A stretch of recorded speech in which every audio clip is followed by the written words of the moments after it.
Don't you just love to know a secret? Hey, it's Rebecca and Garden Grace, and I want to share with you how I'm going to harvest, prep, and freeze my basil for vegan basil pesto. And I want to do it step by step so that you can go along right with me if you still have some basil growing in your garden. I'm going to actually be harvesting all of my basil because we're going to be getting a hard freeze tomorrow night. And I just don't want to lose this beautiful plant and this luscious taste and smell that basil provides. And so, if you can utilize your basil for longer, what you want to do is cut just above a leaf node, and that way you'll be able to have more growth later and you're not stunting the growth of your basil plant. But like I said before, I'm going to be harvesting all of this. Some will be for the pesto, some I'm going to hang to dry. So I'm pretty excited about doing both of those. Now, what I'm going to do is I'm going to take each of my clippings and put it in cold water. I want to make sure that any little buggies on it are going to come off, and it's going to keep it fresher until I can get it inside, and that's where I'm going to spin it and then lay it out so it can completely dry, because you don't want wet basil when you're making your pesto. However, I am going to simply do a section just for the pesto, and then I'll do the rest for hanging the basil. All right, so I've done all the tops that I've wanted, and that actually still looks good because you don't want to take any that don't look good. All right, I've snipped off all the flower tips, and now let's spin it.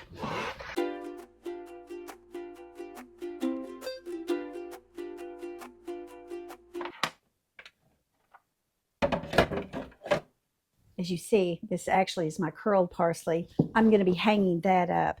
But now we're going to get these tips out and let them pretty much completely dry before I start making the basil. And while I'm waiting on that, I am actually going to go and harvest the rest of the basil, and so I can hang it up and let it dry. Yeah.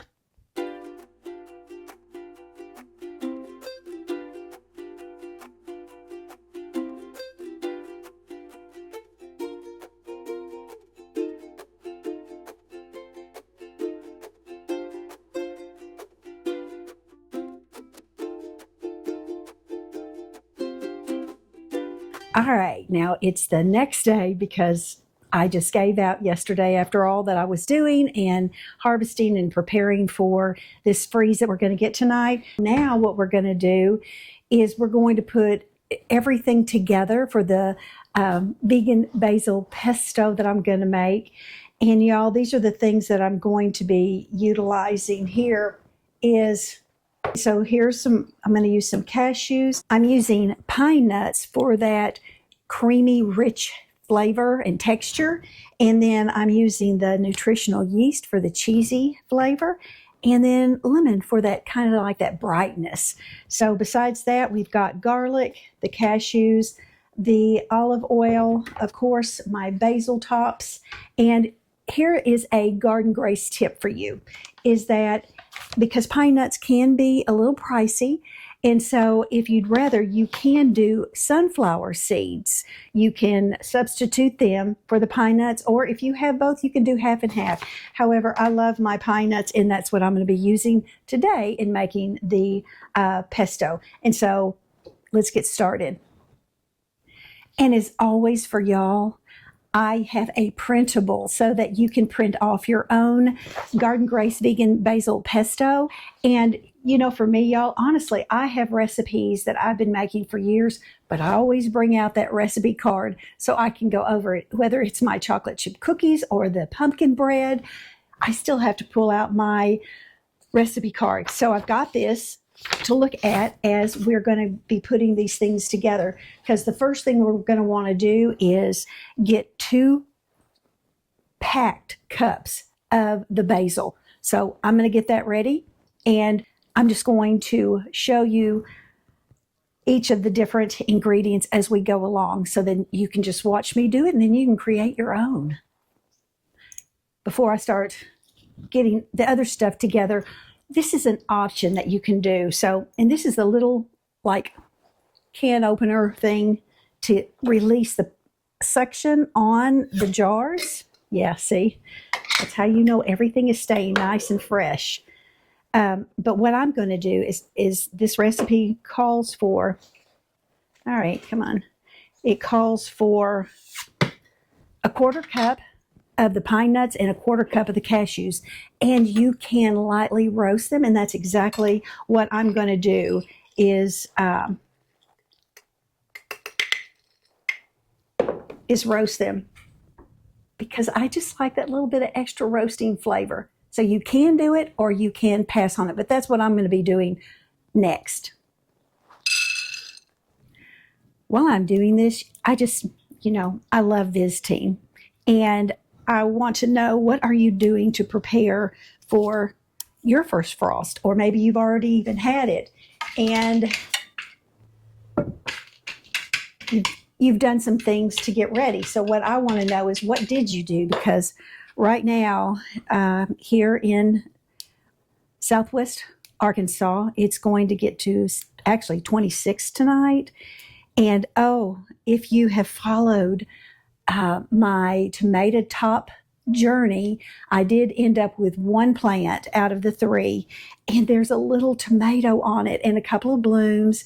And so I think I may bring it inside tonight and then take it out if it's a little bit nicer. It'll be sunny tomorrow, and then bring it back in for the next night.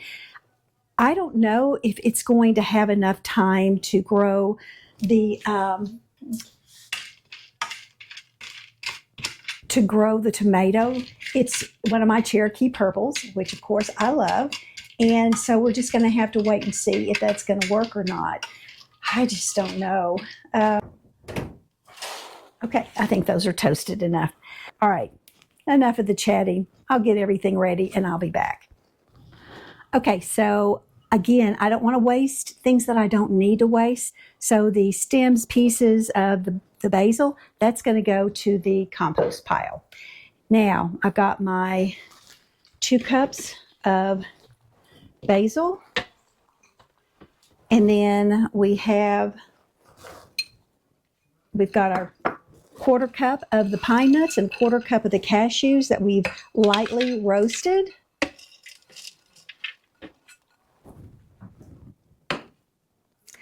Now I've got 2 large cloves of garlic, and I love my garlic press just because it makes it so much easier for me to do.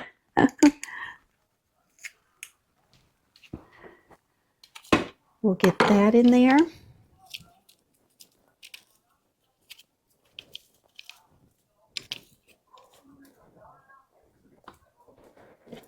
One more.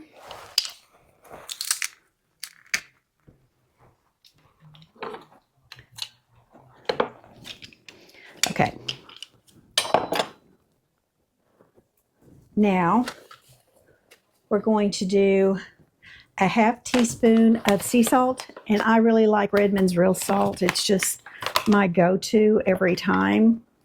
And so instead of 1/2 teaspoon, instead of dumping too much, have y'all ever done that where you just do it over the bowl and you end up putting way too much of something in your recipe? I've learned the hard way. Don't do that. And then we're going to do a 1/4 teaspoon of the Simply Organic black pepper.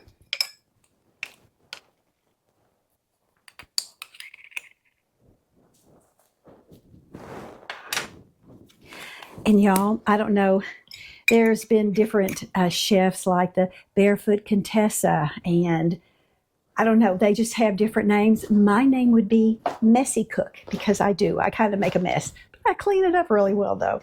Okay, so we've got that. Now we're going to do the juice of 1/2 a lemon.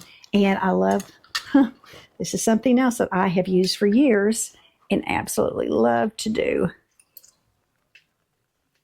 because that way I know I don't get any seeds in there.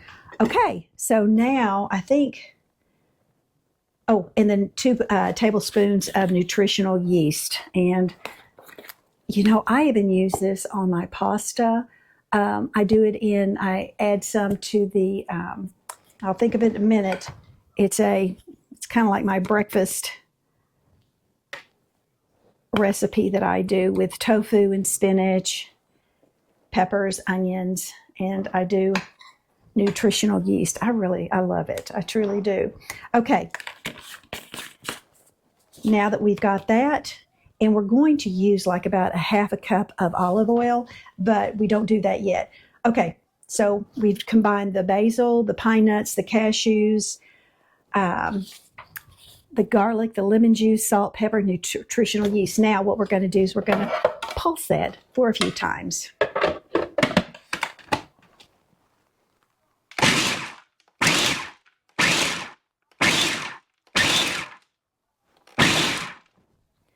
Okay. Now, with the motor running, I'm going to slowly drizzle in that olive oil until it's smooth and spreadable. And then I'm going to taste it again to see if I need to adjust anything. And so while I do that, I will mute this and speed it up for you.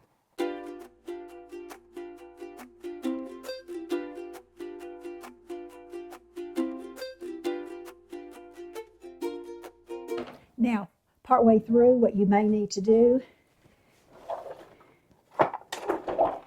is scrape the sides down. So that's exactly what we're going to do here.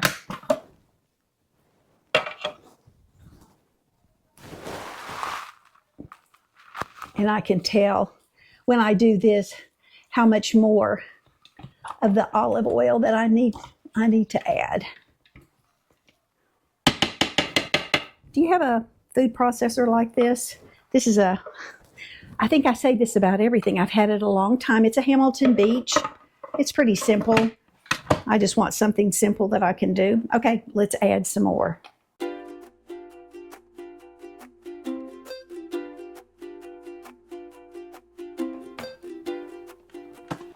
That's loud, isn't it? Well, you don't know because I'm muting it. All right. So this is kind of the texture I like. You can see it glistening. It's got enough oil, and it's loose enough that it'll be easy to put into my silicone trays. Yeah. And then we're going to put it into the freezer. So I'm going to fill these up now, and I'm going to put about 2 tablespoons in each one. All right, so I did not have enough to finish off those last 2 openings. What do you call those? But that's okay because I probably didn't have as much good basil as I wanted, and I think part of that it's because of waiting as long as I did. Before I harvested, I should have harvested sooner, but life happens, doesn't it? And so I just want you to know, hey, I still got a good amount here. And what I'm doing right now with this, y'all, is I'm making sure that there's no bubbles, pockets of air down in there, because I want to make sure it's completely filling up each one. And after I do this with the toothpick, I'm going to smooth it out, which will press it down a little bit more. And that's when I'm going to use my little, let's do the 1/4 teaspoon one. Okay, so you can see as I'm pressing it down, you can see the olive oil there. And again, some may be a little fuller than the others. I'm not going to be quite the perfectionist that I used to be, because I know that this is good enough, and that's good enough for me. So, okay, there you go. Now I'm going to take this, and I've got the cover, and I'm just going to lay this flat in the freezer for about 4 hours, and then it should be frozen completely, and I can pop it out, put it in a smaller freeze-proof container, and keep that in the freezer. that is going to last like 3 to 4 months. So I'm really, really excited about showing you how to not waste any of your basil, how to be able to take it. I know it's provided for you, and the smell. You should have been in the kitchen yesterday when I was cleaning up my parsley, the flat, the curled parsley, and my basil. Oh my goodness, it just all smelled so good. Every cube is going to remind me of growth and what all went into that growth, because it wasn't instantaneous. And I want you to think about that with your life.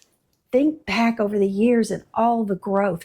Yes, there were some bugs. Yes, there was a little bit of watering problem. Yes, I needed to move some things. Yet it all went together to create just a wonderful produce and a harvest for me for the wintertime. All right, y'all. I hope that you've enjoyed this little bit of sharing about my vegan basil pesto and what you can do, how you can do it. And again, I'll give you the link for this, and then you can tweak it. You can make it fit what you might like even better, but it gives you that good basis to start with. And then just remember, one thing I didn't say is that you use that 1 cube, which is about 2 tablespoons, and you can toss that into soups, veggies, grain bowls, whatever, for that burst of garden flavor. All right, that's from my Garden Grace kitchen to yours. Thank you for being with me here in Garden Grace Kitchen. Thank you for spending the time with me. And as always, remember to grow with grace. And until next time, I'll see you out there in Garden Grace. All right, y'all. Bye.